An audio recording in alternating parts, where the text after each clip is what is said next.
everyone, and welcome back to Crazy Bees. It's good to have you back again. Today we are doing more Christmas baking, candies, things like that. Right now I'm going to make some prickly pear candies out of the prickly pears that we had done over the summer. So I already have my puree ready for my prickly pears. I needed 1 cup. But if you need to know how to do the prickly pears, how to pick them, how to get the hairs off of them, and how to deseed them, I have that all in a previous video. But for now, we're going to take 1 cup of the puree, and we're going to add 3 cups of our homemade applesauce. I have the regular applesauce, and I'm adding in what I had in my refrigerator for some strawberry banana. I don't see that giving it a bad flavor. I think that'll actually bring in more flavor. We're going to whisk this together, and we're going to bring this to a boil.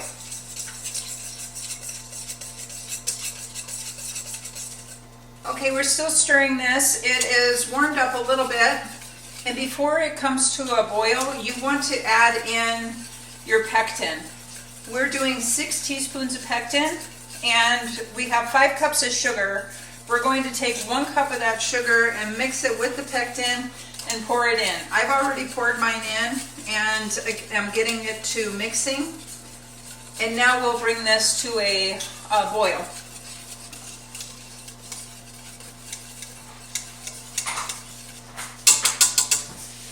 Okay, our applesauce and prickly pear mixture with the pectin has come to a boil, and now we are going to add in the remaining sugar, which would be 4.5 cups. And I found that you really want to do it a little bit more gradually, because if you just dump it all in right away, you end up getting some clumps. It does dissolve, but it's better if you can just stir it in gradually so that it doesn't get clumpy on you and sit on the bottom of the pan, and you have more risk of scorching. Now we are going to bring this back to a boil, and I already had a little taste test of this, you guys, and it's going to be amazing. I'm excited.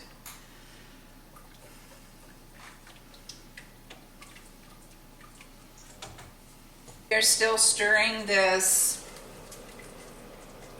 mixture. It has not yet come up to a boil, but we do need to bring it to that boil, and then we need to make sure, since we're dealing with candy, that it comes to a certain temperature. This needs to come up to 225 degrees. That's why I have my glasses on. I need my glasses to see these numbers.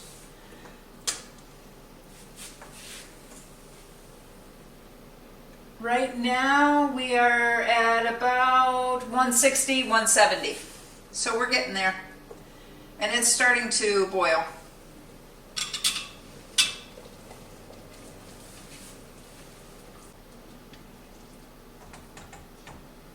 We've got this up to 225 degrees. And now I've turned off the heat. And I have a 13 by 9 greased pan sitting here, and I need to pour this into the pan. I'm letting it come down from that boil a little bit, because it was at a very, very hard boil for quite a while.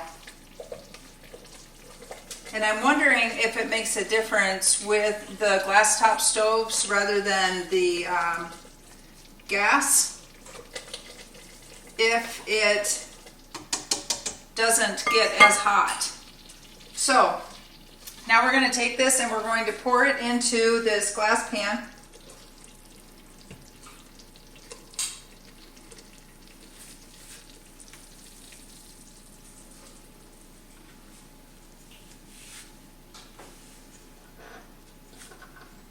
Should grab a spatula here.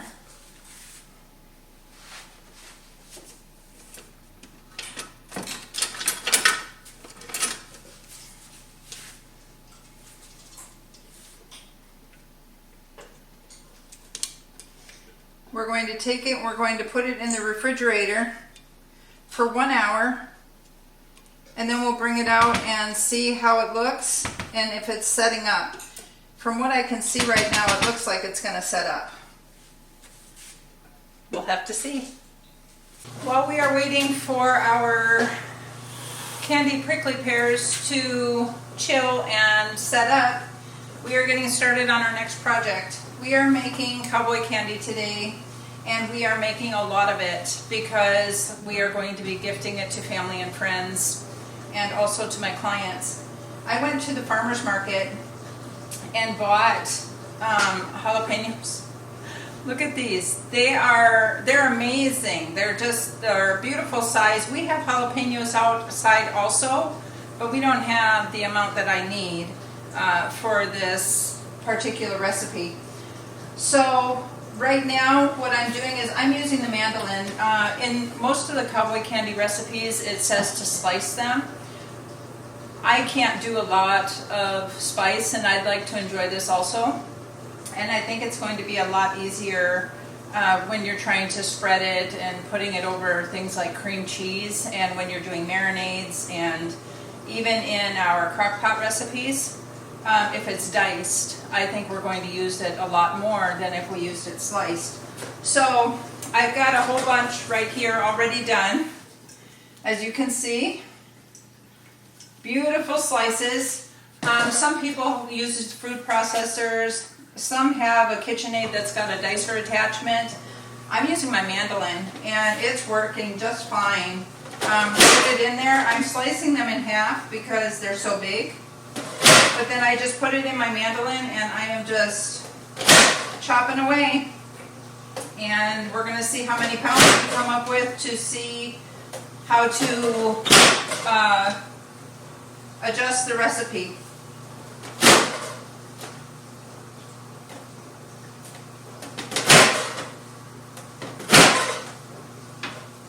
Okay, it has been about an hour, a little over an hour, since we did our prickly pear candy.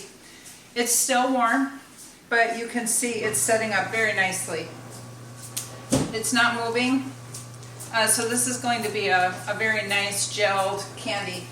Right now, what we want to do is, while it's still warm and not totally hard, we want to take some sugar and just sprinkle it over the top.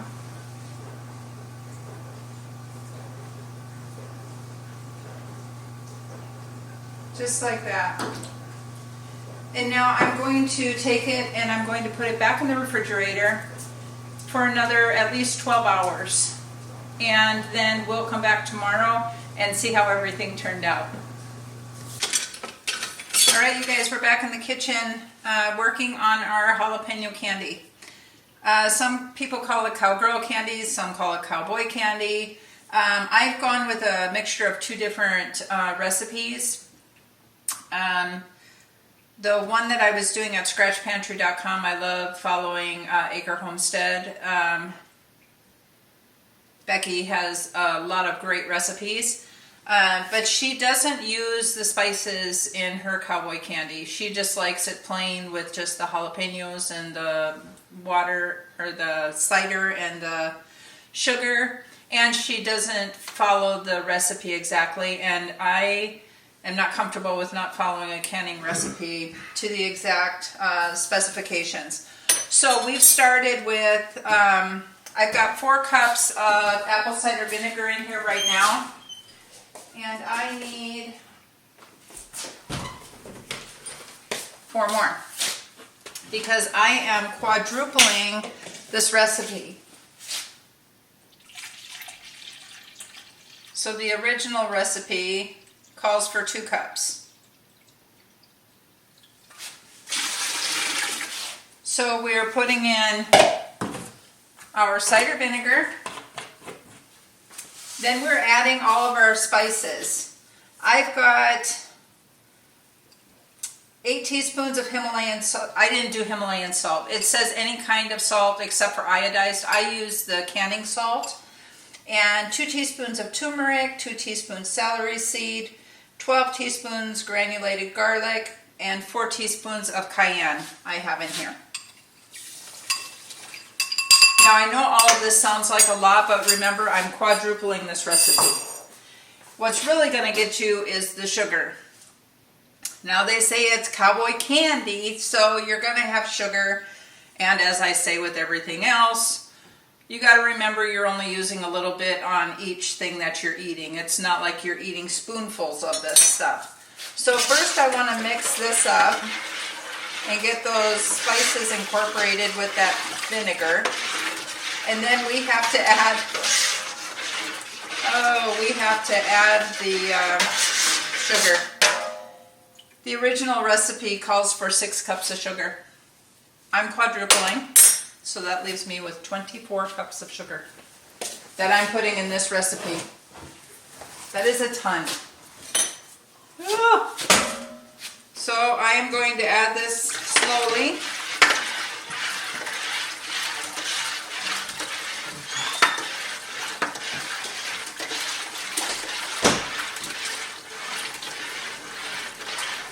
But slow, but definitely steady. I just don't want those clumps that I got when I threw it all in at one time when I was doing my marmalade.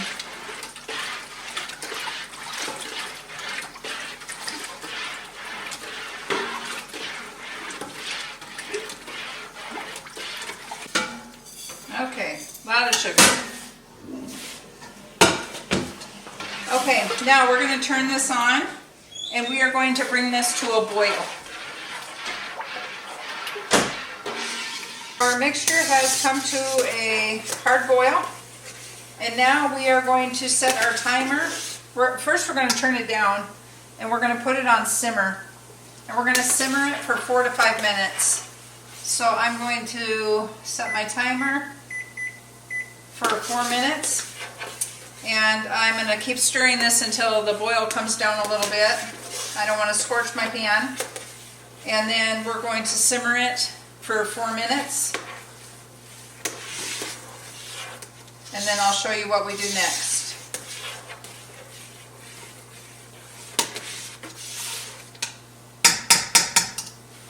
We have simmered this for 4 minutes. And now we're going to add the jalapeños. I'm going to do this a little bit at a time right now because there's so many. I don't want to get a splashback.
Okay, now we got to get this stirred in here.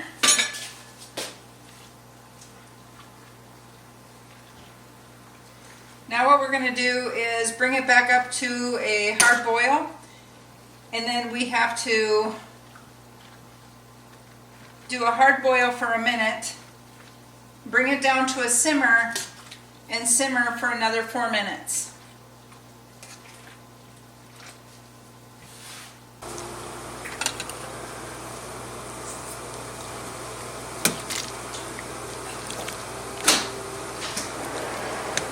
We are coming back up to a boil here,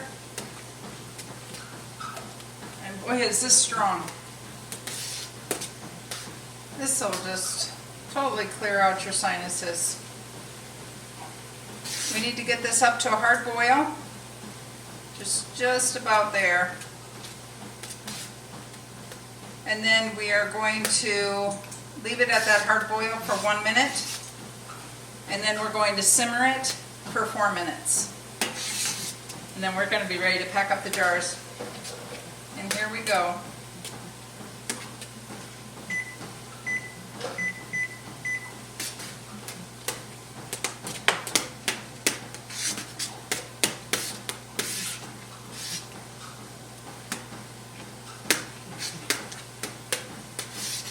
When your pan's this full, you really got to stir rapidly so that you don't have a boil over.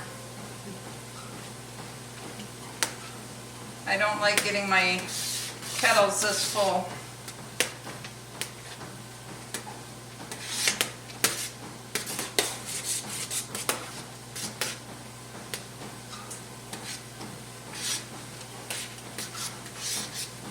It's a lot to stir. It's a whole body workout here.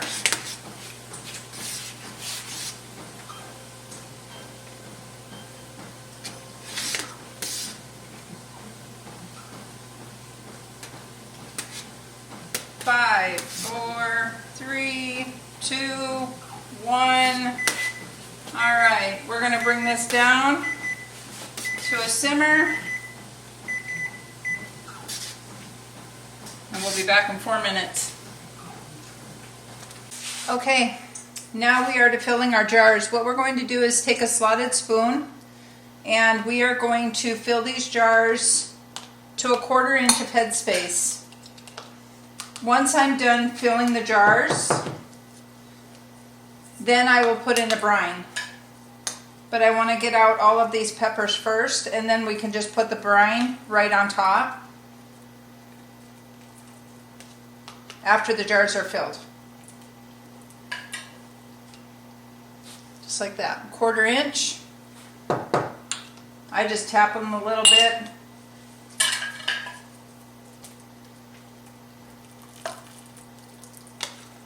You don't have to worry about getting off all the juice because you are going to be adding juice.